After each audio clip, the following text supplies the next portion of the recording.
Hi, I'm Morgan Dreamus, and I'm here today with Bryan Anderson, who has a memoir out this November.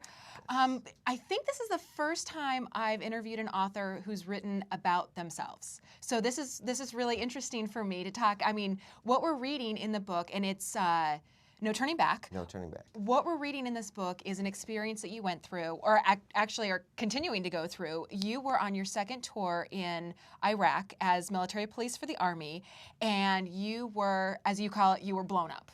Yes. Essentially, is what happened. Yeah.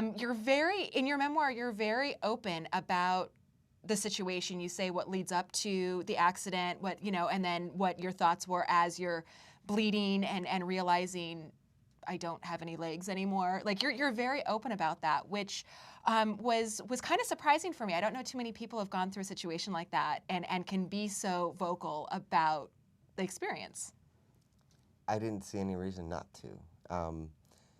Every time that I've talked about it, nobody's ever looked down on me or made me feel uncomfortable about talking about it. So I never had any problems talking about it. I could see other soldiers if it bothered them, but it doesn't bother me. None of this bothers me. I don't have PTSD. I don't get nightmares. I just am. But obviously your life has changed a lot. You're a triple amputee. So your legs and your left hand, Yes, my left hand, have been severed. And so you obviously are in a wheelchair now, although you also have prosthetics. And it hasn't really slowed you down a lot, I should say, being a triple amputee. No, it's really kind of just, it was a speed bump. Because you are a avid snowboarder, Yes. rock climber, all sorts of sports. Like you just go out and Anything to get your heart pumping. I'm an adrenaline junkie for some reason. I don't know why. even and I've after. done more after the fact than I did before. I don't know. I played baseball for 10 years, did gymnastics. Basically growing up as a kid, all the different sports as far as pickup games, just not team or organized. Mm-hmm. And pretty much after I got blown up, I tried everything that I haven't tried before. And, I went snowboarding one time before I got blown up. And halfway down the first run, I started flipping and I tore everything in my shoulder. Oh.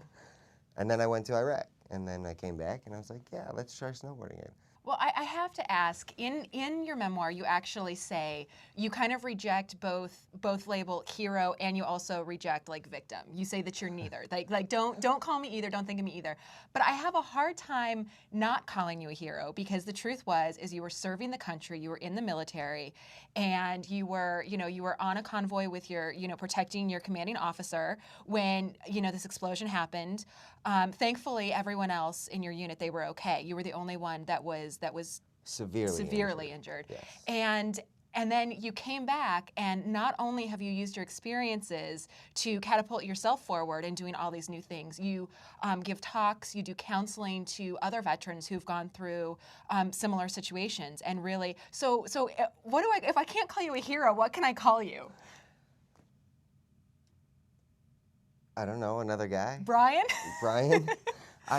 The way that I look at it is that all soldiers go over to do the same job. Well, not the same job. We all have our own individual jobs, but we're all doing it.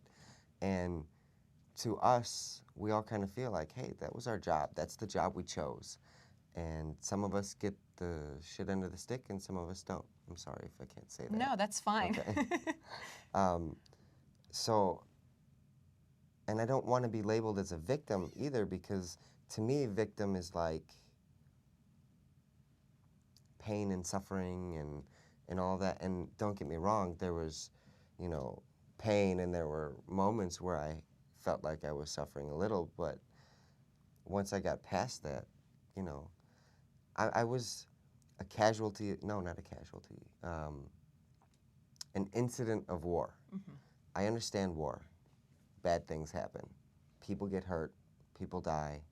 But you know what? As soon as somebody said, hey, war's over, I mean, look, now look at World War II. We were killing Nazis. We were killing Germans. We were killing, whatever, Japanese. Now we're friends with them. We're in their country. We're having a good time. I mean, so it's not like I hate those people or anything. It's just war.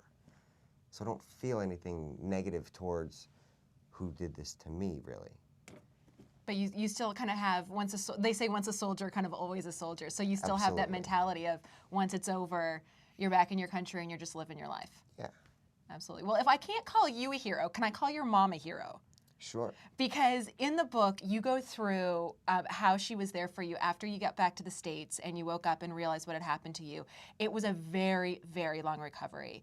And she was there every single step of the way, which it just brings tears to my eyes to think about her literally giving up a year of her life to stay at Walter Reed with you and the whole family, your whole family really, your dad and your brother and your sister really going out of their way to making sure that you always felt their presence. And that to me was just another layer of what makes you you. I could see you're so positive and everything because you had such a support group. Absolutely. My support group and my family and my community, really, when that happened, I guess it hit close to home, and everybody's lives kind of changed, and they did what they needed to do to be able to make things work. So I have an identical twin brother and a 19-year-old sister now. She's 11 years younger than me. So at the time, she was younger. And you know, she was in school, my brother was doing work, but they all both got, you know, a couple weeks off to come out. And my dad was working, and the community did fundraisers to get them money so that they can be out there for as long as they could before they had to come back to work. My dad's company, all the guys that worked there, they donated like their vacation time and stuff like that so that he could be out there with me. And then my mom works at a bank, and I don't know exactly how they made it work, but they let her leave for a year. And while my dad and my mom were with me, my dad stayed for the first 4 months, and then he had to go back. Okay. And my mom stayed. Well, while my dad and my mom were both out here, my brother and my sister were taking care of each other back in my parents' house, and people from the credit union or the bank were bringing by cooked food, cooked meals, you know, talking with them a little bit, just giving them support. And, you know, Bob and Brianna would come out every so often and then come back and give them all updates on what's going on and how I was doing. And yeah, it was awesome. I mean, they totally came together. And then my uncle, you know, he got contractors together, laborers and builders to donate materials to my mom's house because it wasn't accessible, and he wanted, you know, me to come home to somewhere nice. And, you know, Rolling Meadows, my community, they put together a fundraiser to help fund whatever else needed to be done. And I don't know how I got so lucky to come from such a good place. But Did it ever surprise you that the rallying that everyone did, or was that just you always knew that if anything happened to anybody, they would do the same thing? I had no idea. You had no idea. It was just a complete shock.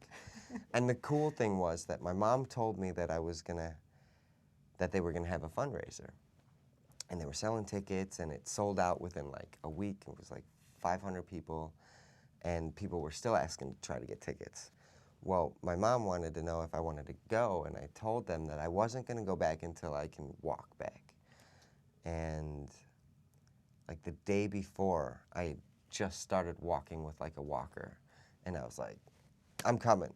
So nobody knew that I was gonna be there, and I just ended up walking into this banquet hall, and it was incredible. It was very emotional, very touching, and I think everybody enjoyed that night. We all had a great night, and it wasn't about, you know, being sad or anything.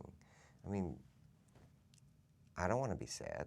It Well, doesn't you're make not. you I think feel good, right? Anybody that reads your book will know you are not a sad person. You are not going to look at an obstacle and say, "Why me? I can't do this." Like, you have rules that you live by. These rules include it's okay to fall down. It's okay to ask for help. You always have to be moving forward. Like, these are literally your mottos in life that have and nothing has stopped you.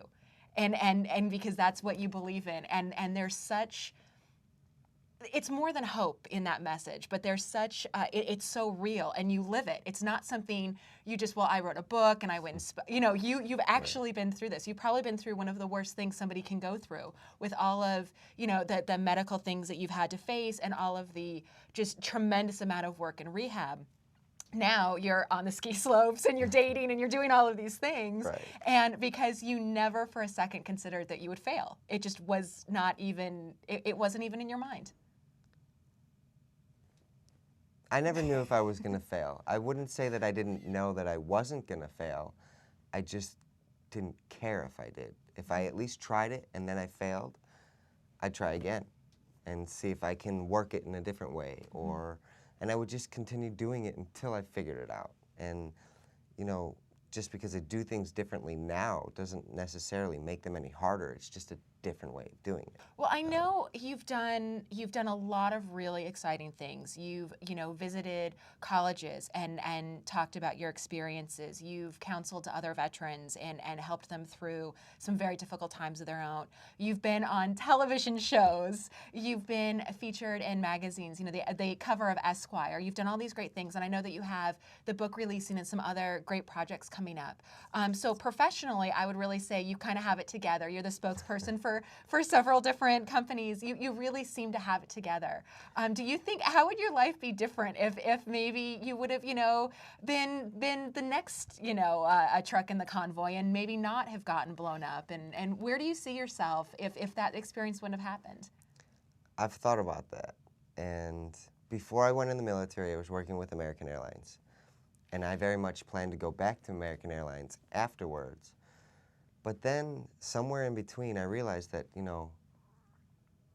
didn't know what I wanted to do with my life. So I started writing down everything that I like to do. And I'm looking at this list, and it's telling me that I'm an adrenaline junkie. I'm like, awesome. What can I do with that? And then we were watching Titanic, and when the ship's sinking and the guy falls and hits his leg, my buddy leaned over and said that stuntman broke his leg. Apparently it was CGI, I don't know, but I've been told this afterwards. Apparently my friend was wrong. But anyway, at that moment, it was like, oh wow, I want to be a stuntman or be involved with TV. It was more a stuntman. And you wanted to be thrown around and set on fire and falling off the cliff and all of those crazy things. Yeah, I think that would be I could see that awesome. about you. I could see that. I mean, I used to be a gymnast. It was all about flying through the air and doing things. So I want to fly through the air again, get wires hooked up to me, get blown up again, whatever. Have my legs come flying off. That'd be awesome. I was going to say, how many people that have gone through what you've gone through will say, yeah, I think it'd be really cool to be blown up again. I don't know. I'm but all this about time for entertainment. Exactly. Yeah. It was so great talking to you, and I really enjoyed your memoir. Again, No Turning Back. It is touching and it is funny. Like there's points that I laughed out loud. I think the moment that you were hanging out with James Gandolfini and he was hitting people with your prosthetic legs. Because he was packing them around for you. I think that was possibly one of the highlights, but also just the real emotion and the touching story that you present, because this is reality today. People go through situations like this, whether it's during times of war or illness or just an accident, that people face similar things to what you're going through, and I think your story really gives them a lot of hope, and for people who don't face situations. I was just going to say that. I hope it's not just for those people. I hope everybody can, pick a couple pieces out that applies to their life. And, it really is just about the experiences I've gone through and what I've learned through them and how I've been able to kind of have fun through it all. And, it's about life. It's about enjoying your life and getting the most out of it. Absolutely, and I think that's exactly what people will take away. It was really nice meeting you. Oh, it's great to meet you. Thanks. Thank you for having me.